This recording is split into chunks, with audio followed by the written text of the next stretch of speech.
Hello, আজ mini vlog নয়, তোমাদের আগের ভিডিওতে বলেছিলাম না একটা পার্সেলের জন্য আমি ভীষণ এক্সাইটেড ছিলাম। আজ সেটাই তোমাদের দেখাবো।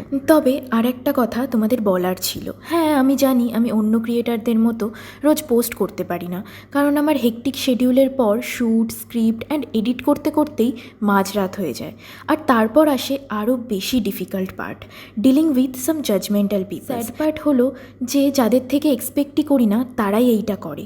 বাট হ্যাঁ, তাদের থেকে আমাকে মোটিভেট করার লোকের সংখ্যাটা আরও অনেক বেশি, আর এটাই আমার কাছে একটা অ্যাচিভমেন্ট।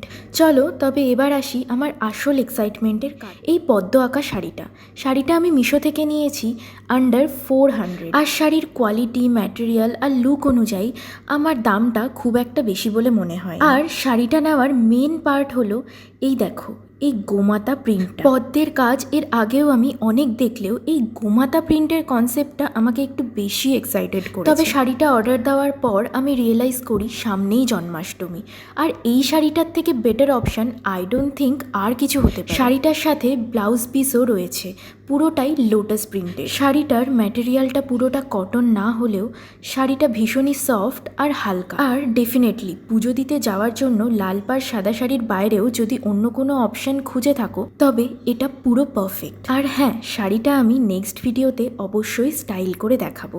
আজকে তবে এখানেই শেষ করছি। তোমাদের যদি কোনো ডিটেলস লাগে তাহলে অবশ্যই আমাকে জানিও। কথা হবে তবে আবার পরের ভিডিওতে।